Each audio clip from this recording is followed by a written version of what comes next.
Meu nome é Amanda, eu tinha uma doença, aos 16 anos, mais ou menos 15 para 16 anos, eu já trabalhava nessa época e eu comecei a passar muito mal. Eu sentia dores, muitas dores fortes no estômago e minha mãe me levava no médico, tudo, eu cheguei a passar mal no trabalho, cheguei uma vez a sair de ambulância do trabalho devido às dores que eram muito forte, muito frequente. E eu vi que essas dores elas foram aumentando, né? Elas começaram a aumentar gradativamente. Aí foi quando minha mãe buscou um médico e esse médico ele trouxe um diagnóstico de uma gastrite erosiva, mas ele falou que estava bem avançada e deu assim uma quantidade enorme de medicamentos para a gente trazer para casa, né? Provavelmente poderia evoluir para uma doença ruim, para um câncer, se não cuidasse. Então eu me peguei assim aos 16 anos de idade, muito nova, diante de uma doença que eu nem sabia o que era ou o que significava. E junto com isso ele me deu uma relação de todos os alimentos que eu não poderia comer. Que para minha surpresa era tudo, praticamente tudo, né? Que uma jovem de 16 anos comeria. Eu sempre fui uma jovem, vamos dizer assim, normal, dentro do normal. Mas eu tinha muito complexo comigo mesma, tinha muito complexo com minha cor, eu tinha muito complexo com o corpo, com tudo. Né? Eu olhava no espelho e não me enxergava, não gostava do que eu via. E eu nunca esqueço de uma vez que eu me olhei no espelho e eu perguntei para Deus assim, por que eu nasci assim? Por que eu nasci assim? Por que eu sou assim? E eu não conseguia me encontrar dentro de mim. Então, era um espírito abatido, era um espírito triste, era um espírito depressivo, era um espírito que não tinha vontade de viver.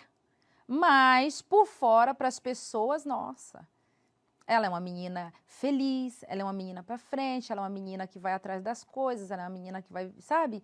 Eles viam isso, mas dentro de mim tinha outra coisa. Então, chega uma hora que você para e pensa assim, para que eu existo? Para que eu estou aqui?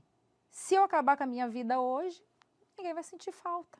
Ninguém vai sentir falta. E eu vou resolver os meus problemas. Por quê? Porque eu não gosto disso que eu sou. Eu não gosto disso que eu estou vendo. Então, por que não me matar? É um desejo que você tem, mas você não tem coragem para fazer, né? Quando eu estava passando por esse problema da doença, a minha mãe ela já frequentava a Igreja Universal, né?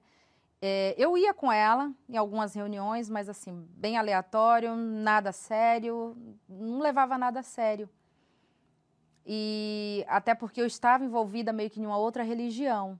Já estava fazendo curso para ser catequista nessa época, já tinha feito crisma. Então eu estava meio que naquela busca, quem é Deus, na verdade, né? Era uma pergunta também que eu tinha muito latente dentro de mim. Quem era Deus? Eu queria entender, não os outros me falar, mas eu queria entender. Quem é Deus? E foi nessa busca, né, que minha mãe já ia, mas quando eu fiquei doente, minha mãe me fez um convite. E eu resolvi ir em uma das reuniões na semana, na Igreja Universal. Eu lembro que foi até numa terça-feira. E quando eu fui, o que aconteceu na reunião? Eu descobri qual que era o real motivo por trás da doença. Foi como se eu entendesse o que estava acontecendo na minha vida, né? Aí eu falei, não, então se a questão é de ordem espiritual, então eu vou tratar. E um dia o pastor ele olhou dentro dos meus olhos e ele falou assim, filha, deixa eu te falar uma coisa. O mal ele só fica na tua vida até o dia que você deixar. Aí ele me explicou, ele falou, olha, existe uma porta. Dentro de cada um de nós existe uma porta. Se você deixa essa porta um pouquinho aberta, com uma brechinha, o mal vai entrar. E o que é essa brechinha? É o pecado. Agora, quando você pega e fecha essa porta e não deixa mais esse mal entrar, não tem como ele ter acesso à sua vida. Então, quem manda na sua vida é você. Deus, ele vai fazer a parte dele, mas se você não fizer a sua, não tem como. Então, eu vi tudo que eu tinha de ruim dentro de mim. Os pensamentos, as dúvidas, tudo que eu tinha dentro de mim. Eu falei, não, a partir de hoje isso aqui não vai ter mais. Eu vou fechar a porta para o pecado e vou abrir a porta para Deus entrar na minha vida. E por incrível que pareça, quando eu cheguei em casa, que ainda eu estava à base de medicamentos, uma das coisas que eu me lembro claramente, que eu peguei e falei para Deus, eu falei, Senhor, eu vou pegar todos esses medicamentos e eu vou jogar fora. E se o Senhor me curar, se o Senhor me livrar, eu vou te servir pro resto da minha vida. As dores sumiram, Dali eu passei a me alimentar, eu também não me senti mais nada. E dali eu comecei a ver que a cura realmente ela existiu. E a busca pelo Espírito Santo ela foi tão intensa, porque agora eu já tinha descoberto que existe um mal. E agora eu queria descobrir essa luz. Eu me intensifiquei mais a ler a Bíblia, a entender, né? Porque ler, eu já tinha lido muitas vezes. Eu fiz estudos dentro da religião por 2 anos, eu estudei praticamente a Bíblia inteira. Mas eu só conhecia a letra. Eu não conhecia o espírito da palavra. Foi nesse período eu comecei a ler e pedir para Deus entendimento da palavra. Eu fazia jejum, eu acordava nas madrugadas para poder buscar a Deus. Então, tudo que falava assim, ó, faça para poder receber o Espírito Santo, eu fazia.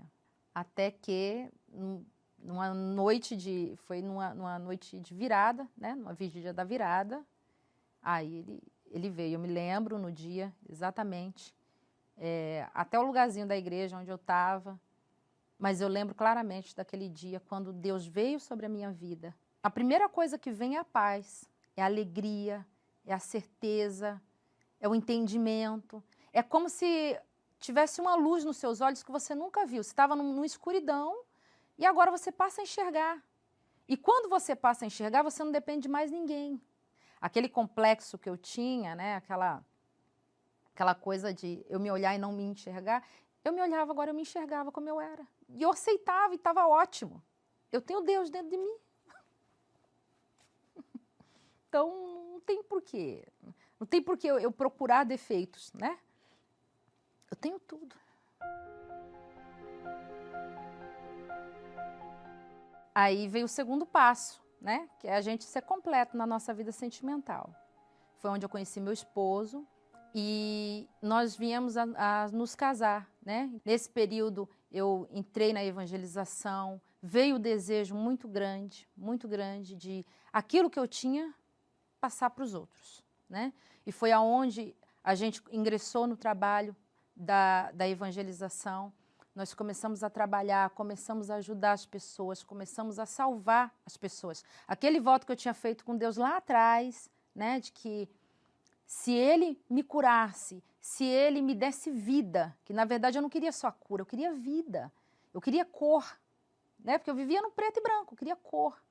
Então, se Ele me desse o espírito dele, do mesmo jeito eu ia dar. Assim como de bom grado eu tive, eu daria. Hoje eu falo que eu tenho tudo. Eu acho que eu tenho tudo que uma pessoa precisa. Eu tenho tudo que um ser humano deseja. Hoje eu tenho. Só quem já teve a péssima experiência de ter um espírito imundo no corpo sabe o que é. Só quem já teve sabe o que é. Você não ter domínio sobre o seu corpo, você não ter domínio sobre sua mente, né? Então, só quem já teve sabe o quão tenebroso é. Da mesma forma, só quem tem o Espírito Santo sabe a paz que é, sabe a alegria que é, o domínio próprio que você passa a ter, coisa que você não tinha antes, né? A força, a perspectiva de vida, o você dormir em paz, o você acordar em paz. Eu tenho um espírito de vida, né? De querer viver, de querer ajudar, de querer passar para os outros o que a gente tem. É um espírito diferente, é um espírito completamente diferente.